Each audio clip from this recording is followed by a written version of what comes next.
नमस्कार, वास्तु लिविंग में आप सभी दर्शकों का बहुत बहुत स्वागत। मैं हूं विकास नांगिया। दर्शकों, यदि आप अपने इर्द गिर्द देखें, फिर वो चाहे कमर्शियल प्रॉपर्टी हो या रेजिडेंशियल प्रॉपर्टी, आजकल हम पहले से कहीं ज्यादा मॉडर्न तरीके से रहते हुए टेक्नोलॉजी का बहुत ज्यादा प्रयोग करते हैं और इसके रहते हमारे घरों में, ऑफिसेज में इलेक्ट्रॉनिक डिवाइसेस की संख्या पहले से कहीं ज्यादा बढ़ गई है। लेकिन समझने की बात यह है कि इसके चलते कहीं कोई वास्तु दोष तो नहीं हो रहा। आप देखिए कि घर में हमारे लैपटॉप्स हैं, आईपैड्स हैं, आईफोन्स हैं, किचन के अंदर अवन है, उसके अतिरिक्त माइक्रोवेव है, टेलीविजन स्क्रीन्स हैं, तो बहुत ज़्यादा इलेक्ट्रॉनिक डिवाइसेस हो गए हैं।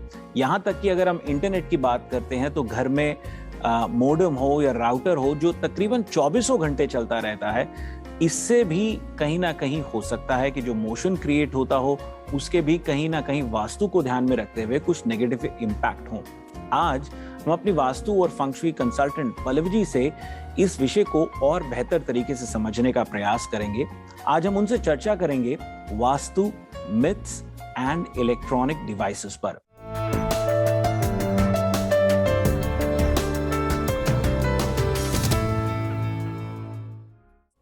आइए सबसे पहले उनका कार्यक्रम में स्वागत करते हैं। पल्लवी जी, वास्तु लिविंग में आपका बहुत बहुत स्वागत। कैसे हैं आप? बहुत अच्छे, बहुत बहुत शुक्रिया। हमारा आज का जो विषय है मॉडर्न लाइफस्टाइल को, रहन सहन को मद्देनजर रखते हुए, लोगों की दिन प्रतिदिन की दिनचर्या को ध्यान में रखते हुए आज का हमारा विषय है vastu myths and electronic devices. क्या कहेंगे इस विषय के बारे में?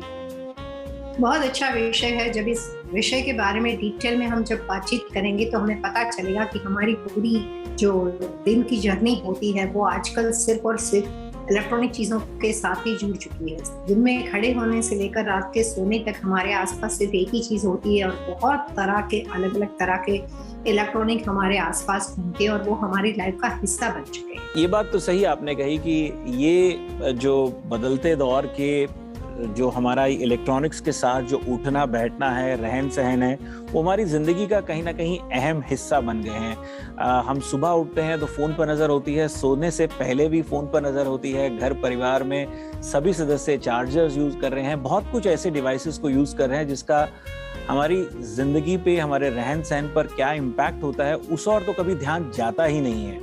हालांकि कई विशेषज्ञों ने सेहत को लेकर के भी जागरूकता फैलाने का प्रयास किया है।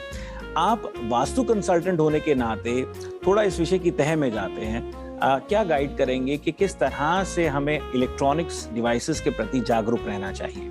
विकास जी, वास्तु शास्त्र के हिसाब से जब शुरू से कस्टम घर के लिए हम जो कंसल्टेंसी प्रोवाइड करते हैं वास्तु की, क्योंकि मैं प्रोजेक्ट कंसल्टेंट हूँ, तो हम custom home, semi custom home, production builder home, जब कभी कोई नया घर खरीदता है तो हम वहाँ पे उनको कंसल्टेंसी प्रोवाइड करते हैं।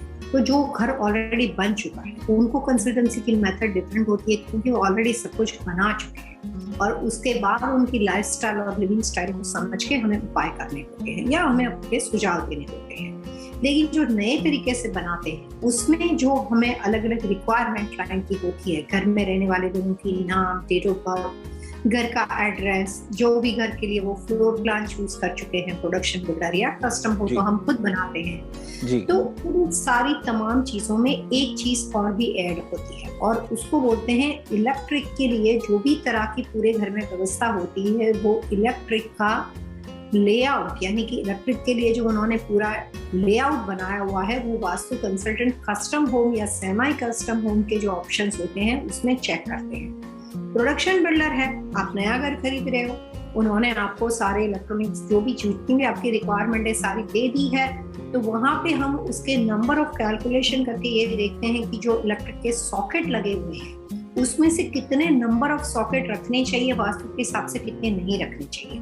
तो जो कंसल्टेंसी में डिटेल में सर्विस प्रोवाइड की जाती है उसमें ये बात बहुत अहम होती है कि हर घर और बिजनेस लोकेशन का इलेक्ट्रिकल फ्लोर प्लान होता है, इलेक्ट्रिकल लेआउट होता है, वो हमें रिव्यू के लिए दिया जाता है और हम उसको चेक करते हैं। उसकी सबसे बड़ी वजह है कि इलेक्ट्रिकल चीज या जो भी अलग अलग तरह के इलेक्ट्रॉनिक चीज आप यूज करते हो उसका वास्तु शास्त्र के अनुसार वहां पे रहने वाले लोगों की हेल्थ के ऊपर प्रभाव होता है। जी। छोटे छोटे अलग अलग तरह के सॉकेट के अलावा जितने भी स्विचेस, जितने भी उसका मेन कनेक्शन होता है, जहाँ पे भी उसकी कनेक्टिविटी होती है, उसके नंबर ऑफ पॉइंट वास्तु में इम्पोर्टेंट माने जाते हैं। तो इसका मतलब ये हुआ कि जितनी भी चीजें आप एवरीडे चार्ज करते हो, जितने भी आप सॉकेट का इस्तेमाल करते हो, वो हर सॉकेट में होने वाली जो भी इलेक्ट्रिक का जो यूटिलाइजेशन है, जो वहाँ पे उसके अंदर जो भी आप पावर को यूज करते हो, वो बहुत ज्यादा मात्रा में अगर आप इधर उधर यूज करते हो तो उसके फायदे या नुकसान दिशाओं के हिसाब से होने के चांसेस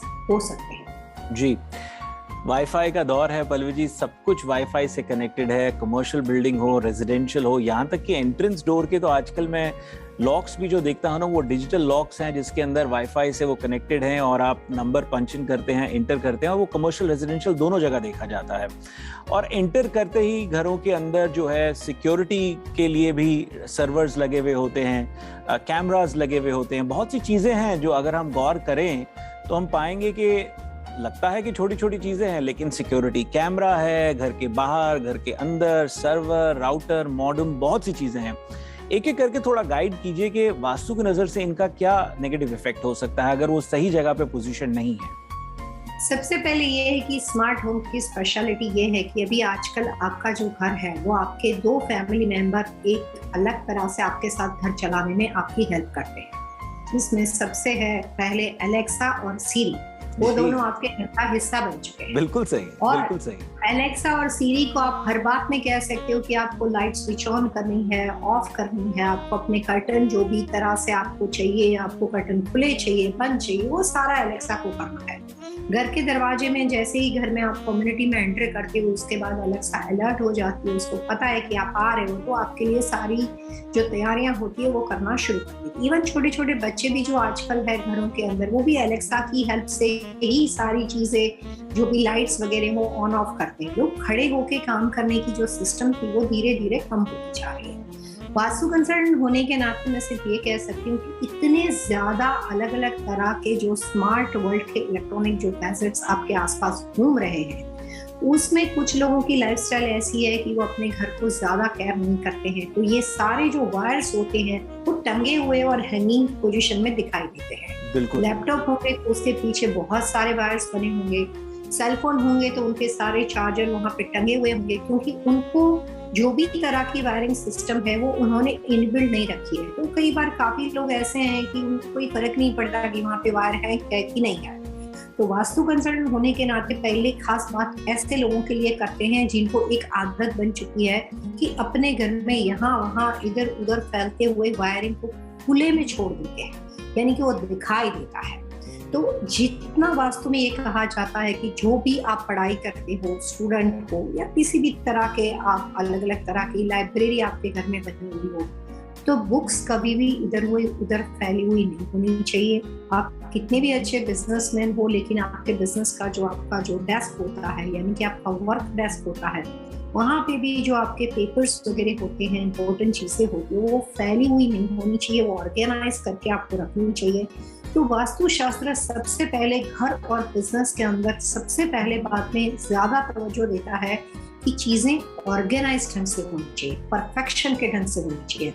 ऑर्गेनाइज का मतलब होता है कि आप सारे एडवांस टेक्नोलॉजी के वायर को यूज कर सकते हो, एलेक्सा की हेल्प से घर चला सकते हो, सीरी की हेल्प से चला सकते हो, लेकिन वो सारी चीजें ऐसी इनबिल्ड होनी चाहिए कि जिसमें आपको अलग अलग तरह के इलेक्ट्रॉनिक गैजेट्स या वायरिंग जो है वो खुले में घूमते हुए दिखाई नहीं देनी चाहिए। सबसे पहली शुरुआत यहाँ से हो सकती है।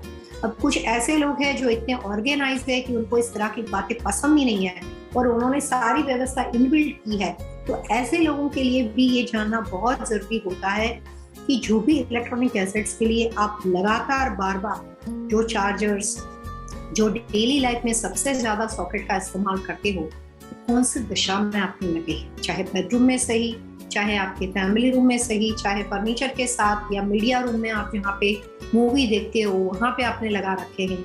लेकिन डेली यूज में जो चीज आप बार बार लगातार यूज करते हो, उसमें कुछ छोटी छोटी वास्तु की टिप्स में पहली टिप्स इंपॉर्टेंट ये रहती है कि जिस बेड पे आप सो जाते हो, जिस मास्टर बेडरूम में आप सोते हो, उसके आसपास जितना हो सके उतना चार्जर और अलग अलग चीजों को वायरलेस यूज करना चाहिए। हैंगिंग पोजीशन के अंदर, इन बिल्ट के अंदर ऐसे फर्नीचर नहीं खरीदनी चाहिए, ऐसे बेड नहीं खरीदनी चाहिए जो यूएसबी पोर्ट के साथ कनेक्टेड हो, और वो जो पूरा सिस्टम जो होता है, जिस बेड पे आप सो जाते हो, जिसके राइट और लेफ्ट नाइट स्टैंड के साथ बिल्कुल करीब में, वायरलेस के अलावा चीजों को अपने आसपास रात को सोते वक्त नहीं रखना चाहिए। जी, बहुत अच्छा सुझाव पल्लवी जी आपकी ओर से। तो इस तरह के जो एक तरफ से टेम्पटिंग तो बहुत है, हमें एंटाइज तो बहुत करते हैं कि यूएसबी पोर्ट के साथ आता है, वह बेड है, सोफा है, लेकिन जितना हो बेसिकली उनको अवॉइड करना चाहिए, क्योंकि अदरवाइज उसमें इलेक्ट्रॉनिक कनेक्टिविटी तो हमेशा बनी हुई है, निरंतर बनी हुई है, और वो हमारी हेल्थ के लिए सही नहीं है। और इस सेगमेंट में आपने इलेक्ट्रॉनिक केबल्स के जो क्लटर हो जाते हैं उसको भी अवॉइड करने पर काफ़ी तवज्जो दिया, तो ये गौरतलब बात रही। एक छोटा सा ब्रेक लेते हैं। ब्रेक के बाद जिस तरह से आपने गाइड किया कि मीडिया रूम में हो, या मुझे याद है कि हम एक दफ़ा एक घर के लोकेशन में गए हुए थे, तो आपने कहा कि किस दिशा में वो टेलीविज़न देखते हैं, और घर में तकरीबन लोग टेलीविज़न, बच्चों का टाइम अलग था, बड़ों का अलग था, तो तकरीबन 4-5 घंटे टेलीविज़न चलता ही रहता था। यहाँ तक कि वो किचन में कुकिंग भी कर रहे होते थे तो टेलीविज़न चल रहा है, यानी कि उसमें मोशन क्रिएट हो ही रहा है। तो कौन-कौन सी दिशाएं हैं जहां पर ये डिवाइसेस हो और ना हो, और कहां पे ये मोशन क्रिएट होना सही है या नहीं है, इन पहलुओं को जानेंगे। दर्शकों, आज हम पल्लवी जी से बातचीत कर रहे हैं वास्तु मिथ्स और इलेक्ट्रॉनिक डिवाइसेस पे। Will be right back after these messages.